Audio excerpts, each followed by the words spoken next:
Welcome to the Boss Hijabipreneur podcast for women of faith and business looking to take their careers or businesses to the next level without compromising their faith.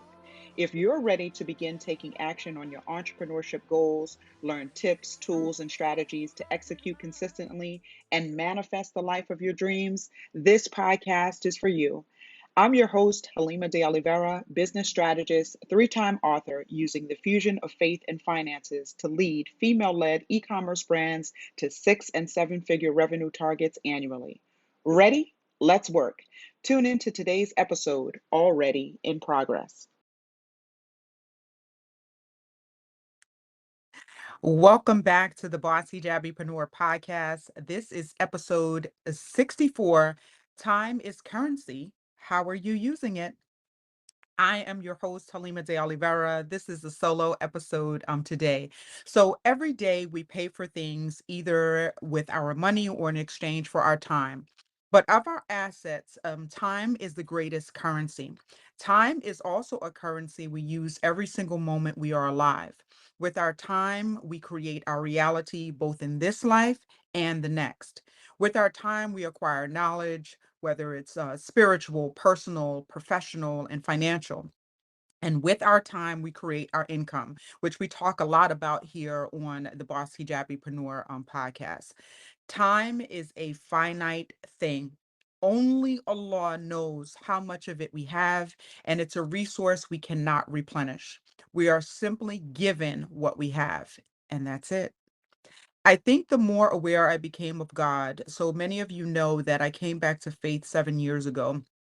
And in that 7 years, I've gone through a lot, but probably the thing that was, the most profound for me was, in becoming more aware of God. I understood that I needed to act with more of a sense of urgency. I came back to faith at 36 years old, and at 36, a good portion of that young life that you used to lead is gone, and then you go get into your 40s, and it's like, oh man, the life expectancy of a human being, we're looking at 80, 85 years old, right? So half of my life is gone. How have I used the time, that I have been given? And if I live to see those many years. So I became more aware of God, and the more I understood that I needed to act with that sense of urgency that I was talking about. And it's funny how when I was, wasn't connected to faith, and to God, it seemed as if I had more time. I think, just not thinking about it or not, that not being in the forefront, I kind of tricked myself into thinking that, I had a long life expectancy. I have another 40, 60 years for this to get it right. And I'll get it done eventually. I'll get things done, right eventually. When I started practicing and reading more and I became aware, of God and myself and the reality that one day I won't be here, the reality set in, and I began to act on the long list of things that I wanted to accomplish in this life. And, of course, when you learn something for yourself and it's helping you, you want to share it with other people. And so that's what I've been doing with BUNHD, the Not Without My Hijab play, and the book, Pray and Grow Rich, all the other, projects that I've worked on. So, what can we do to make the most of our time while we are here? And how can we balance taking part in this life, making the money we want to make to live the lifestyle we want to live, while keeping our focus on what we want our lives to look like in the next? So if you're new here, when I talk about lifestyle, I pray that you know I'm including charity, I'm including family, faith, etc., wellness, all of that, that surrounds, your lifestyle, everything that it's encompassed in your life. I'm talking about when I say, hey, let's get to the money, but these are the things that we're also focused on as well: faith, family, finances, and overall wellness. money helps us to do more of the things that we want to do, including practice, our faith. I think about when I left my corporate job, back in 2017, so 6 years ago, right? I think about when I left my job.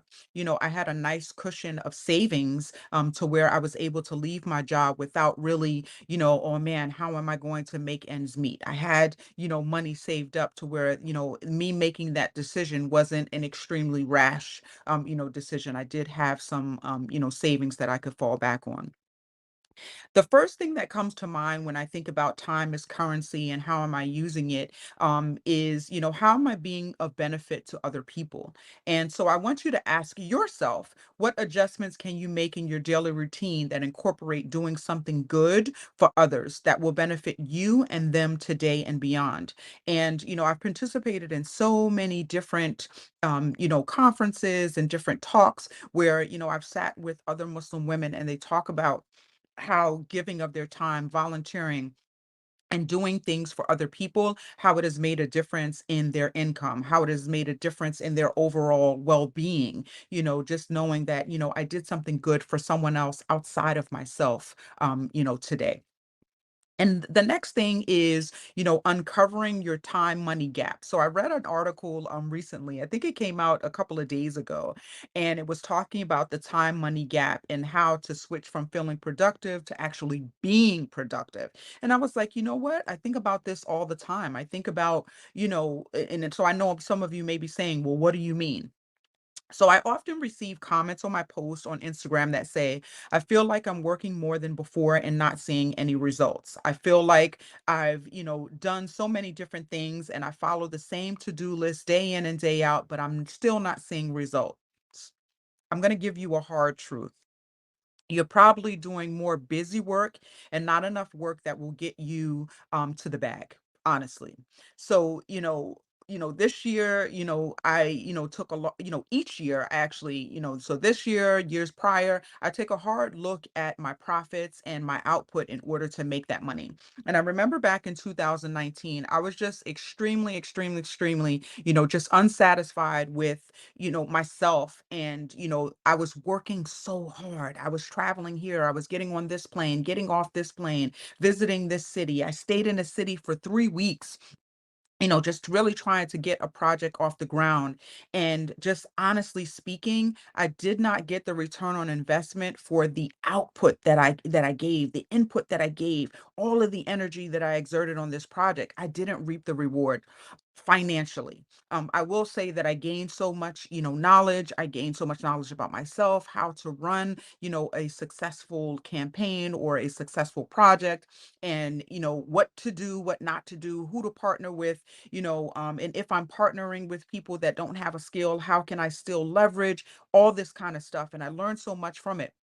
But I'm talking about finances right now, and from a financial standpoint, I just was not satisfied. And so it's important for us to take a look at, okay, how are the work that we're doing, is it helping us get to the bag? So I really, really, really enjoyed this article, and I'll make sure that I put it in the show notes so that you can go and take a look at the article. But it was just talking about the time money gap. And one of the things that I really enjoyed about the article is it talked about, this is where I am, this is how much money I'm making. So if I were to equate it into hours, which, I'm in a service-based business, and so I really want to make sure that I emphasize to all my service-based businesses out there that don't exchange time for money. I've been doing this for 20 plus years. I've been in sales, marketing, and finance for over 20 years. And so when I charge a person a particular fee, you're not paying for how many hours it takes me to complete the project. You're paying for the 20 plus years of experience that I have in this field doing this thing, and the great results that I've achieved for my different clients, moving them from 5 figures to 6 figures, from 6 figures to 7 figures. You're paying for that. You're not paying me by the hour. And, it really, when this particular article was talking about the time money gap and how you move from here to here, I was talking about, okay, you're doing an activity that may be saving you $100, but you're worth $1,000, right? So you're doing an activity that's saving you 100, but really you're actually losing $900 because, okay, you're saving this $100, but you're not taking action on this $1,000 activity that you could be doing. And the same can be said for $100 activity, $1,000 activity, 10,000, 100,000, a million or more, right? So are you doing activities that are worth your time, right?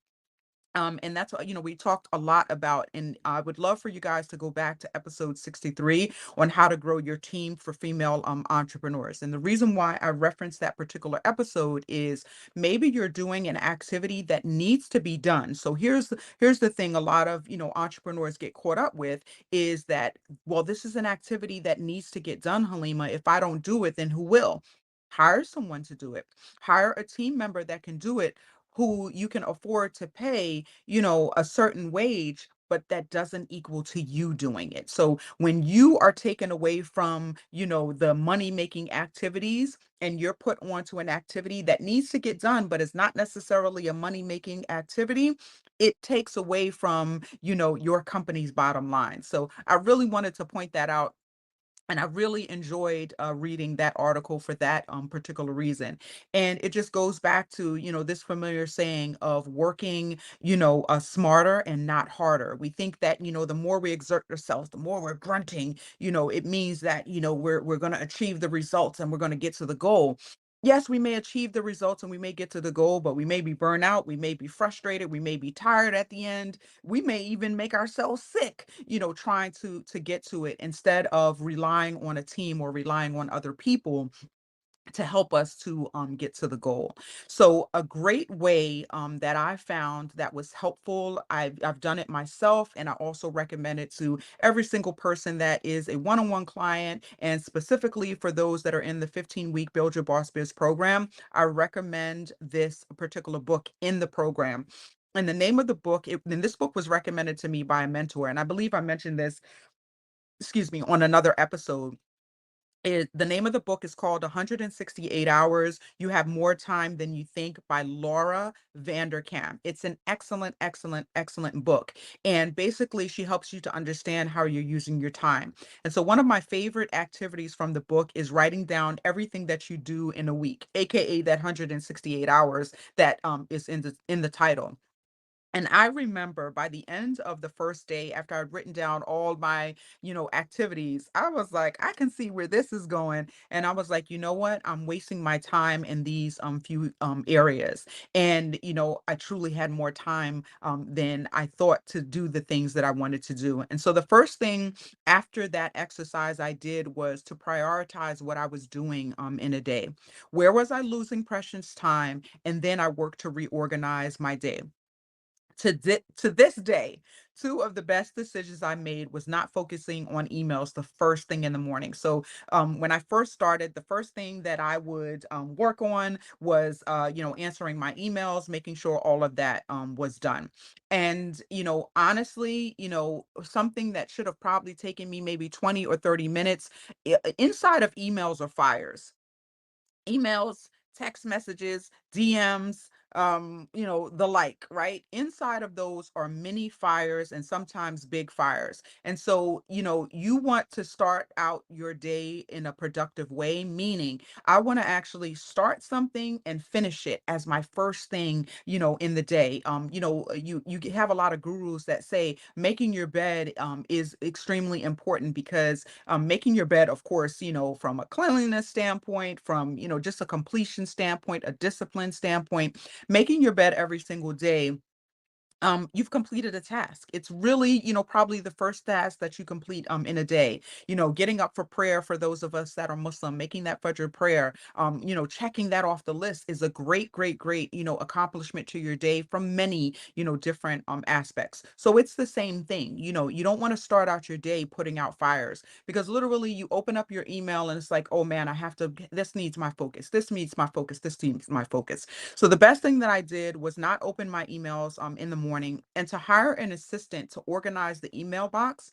And the assistant, she only sends me the things that I need to focus on. So if there's a speaking engagement, If there's something like that, she's done the back work. Hey, have you filled out our form? What day is it? All that kind of stuff. Once that is all figured out, then I get sent that information and it's more filtered, and I don't have to go looking, well, what do you need this for? And what do you want me to, I don't have to do all of those things. Those things are already done for me, and I can make a more informed decision, on the spot. So the next thing was, of course, scheduling out, my day around prayers. And so actually, this is probably the first thing that I did. And this is something that I did long before I started BUNHD. This is something that I actually did when I came back to faith. In my day, I would schedule my day around prayer. I had an alarm, still have an alarm on my phone that goes off and lets me know, hey, it's prayer time. And literally, it's a robotic action. As soon as that alarm goes off, get up and you go and go pray. And that helps me to do a few things. It helps me to stay focused and in tune with the reason why I'm here in the first place, which is to worship my creator. And then the second thing is, it helps to give me a break in the day. So sometimes, I may be having a tough morning, but you keep going from activity to activity to activity. You get burnt out. I know last year and the year before, I had, you know, each time, each year I had a burnout, experience in both of those years. And it's because I was moving from activity to activity. So prayer helps to break up your day, helps you to get, create that pause. In some cases, helps to give you some clarity on some things that maybe you've, been mulling over, and you just can't quite, get the answer that you need for it, or figuring out, "Oh, well, how do I do this thing?" Breaking up that prayer helps to bring that peace in your day, and may even give you clarity on a particular situation. And so those were the two best decisions. Just being intentional about prayer and getting those emails, just out of my, activities that I do first thing in the morning. So create a structure that helps you to achieve your goals, but you can also have fun, or, feel good executing. So make sure that the structure that you're creating fits your personality. When you're first starting out, it can be hard to figure out, okay, what should I be doing in a particular day? We have an episode for that. It's the CEO routine. I can't remember the episode, but go back and look. Creating, a CEO structure, right? So go back and check out that episode. But basically what I'm saying is you know yourself better than anyone else knows you. And so if at 1 o'clock you start to fizzle out, you don't want to schedule a high end client, or an activity that requires a lot of your attention at 1 o'clock in the afternoon. I am truly a morning person. I schedule the things that truly need my attention and my focus in the morning, because that is when I'm truly at my best.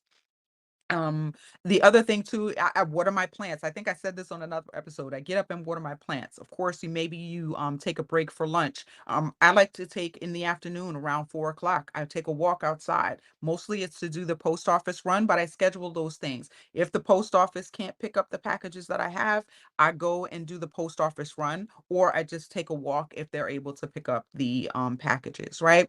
So I take different trainings throughout the month. That helps as well. It helps to break up the monotony. And it helps to refresh my mind. Different podcasts, different ebooks that you can read. Audible is my favorite, one of my favorite business tools. Is audiobook, because I can listen to a book while I'm working. And really listening to audiobooks, I listen to them actually in the shower. It helps me to jumpstart my day, and it helps to get my mind rolling, especially with different tips that I can share with my platform. It helps to develop those ideas. So make sure that you are, every single day that you're learning something new, inshallah. And so, you want to make sure that you are clear on what you are looking to accomplish every single day, and how each action will lead towards you achieving this goal. And this you want to do whether you're a team of one, or you are a team of many people. You want to make sure that every single person knows, that they are needed, right? That they are needed in this business and that they have a particular role. And without them, the entire ship doesn't run the way that it needs to be run. Every single person should be clear on what the expectations are, what their goals are every single day, and how they fit into the whole picture. So prioritize your actions. So a lot of people, they do all of these things, right? But so like like I said, I get a lot of people like on Instagram that either DM me or they leave different comments, and it's like I'm doing all of these things. I have this to-do list. I'm structured. I work from this time to this time, and I do all of these things, but I'm just not quite hitting the mark, right? Are you prioritizing your actions? Like, again, like I said, email, like, you know what I mean? Like it's a fire that, it once you start going down that lane, it could be hours later and you're still, in your email inbox, right? So prioritize your actions and put them on the calendar. Notes in your phone are great. I'm the queen of notes. If I turn this camera around now, I have one, two, three, four, five, six sticky notes on action items that I'm going to do today, right? Those sticky notes are great, but those sticky notes need to be in my phone. And so I need to say, okay, by 1 p.m. this needs to be done. By 3 p.m. this needs to be done. Especially, I provide, content, right? So I provide content for some of my clients. Those are deliverables. Those need to be done at a specific time. They have a due date on them, and they need to be done. And they need to be done for the client, of course, but they also need to be done for my own sanity. So I need to make sure that my team is creating the graphics or whatever it is that they have that they're doing for a particular client. All that needs to be done so that we are able to just execute as opposed to us, fumbling around and trying to figure things out. So and something that I talked about this I believe on the episode that I did with Jenna Bayan, and just talked about when my daughter was younger, when I would get off early from work. Yes, I would go home early, but I would also pick up my daughter. And so one of the things that I will tell you is, if you get done your to-do list, reward yourself. So for those of you who don't know, inside of the Boss Hijabi undated planner, there's actually a section for you. It's a reward section, and it's a section where you can write down what you would reward yourself with. If I do XYZ and I finish XYZ, this is the reward. If I do this, then this is the reward. There's a section for you to put what you want to reward yourself with if you achieve this XYZ goal. And so go to that reward section that's in your planner and see the thing that you've written down, and then go do the thing. One of my things is I love cupcakes, right? And so, for me, it's like, all right, if I get this thing done, I'm gonna go and have a cupcake. Or if I go and do this, I'm gonna go and splurge. I'll be able to buy this thing. One of the things that I did last year is I bought myself a Burberry bag. And but I had to achieve XYZ in order for me to get that reward of the Burberry bag. So I think it's a great way to motivate you to achieve the goals, just for you to get those rewards. And I also think that it's important for you to recognize and acknowledge your achievements, and to say, okay, I actually completed this thing and I saw this thing through. So I really wanted this to be a quick episode that you could listen to on your lunch break, but that you could also get a lot of information from. So I gave you some great tips, some really, really great tips that I have used, that my clients have used, for you to be able to execute and be more productive in a day. Remember, time is currency, and we don't get to go back and retrieve time that we had. I know we had, what's her name? I forget her name. She said, reclaiming my time, reclaiming my time, reclaiming my time. Listen, we don't get to reclaim our time sometimes. Once it's gone, it's gone. So with that being said, my inspirational quote of the week is actually from Surah Kaf. It's a surah that we read every single Friday. For those of you who are not of the Muslim faith tradition, we read Surah Kaf every single Friday, and ayats 23 to 24 say, "And never say of anything, 'Indeed, I will do that tomorrow,' except when adding, 'Inshallah, if Allah wills.' And remember your Lord when you forget it, and say, 'Perhaps my Lord will guide me to what is nearer than this to right conduct. I mean. So don't forget, time is currency and we cannot go back and reclaim it once it's gone. So be sure to use your time wisely, inshallah. Also, tune in next time for episode 65, Why We Need to Fund Her Future, with our guest, Hakima Cummings. I'm looking forward to that episode and I pray that you enjoy it. Peace. Assalamu alaikum. This has been another spectacular episode of Boss Hijabipreneur, brought to you by BUNHD LLC and the Not Without My Hijab stage play. To find out more about services for women of faith in business and the next city up on the tour, visit www.bunhd.com. It is our hope here at BUNHD that after each episode, you will be empowered to have a deeper connection in your spirituality, personal, and business relationships. As women of faith, we have a responsibility to learn our religion, apply it to our daily lives, and to make a positive contribution in our local and global community.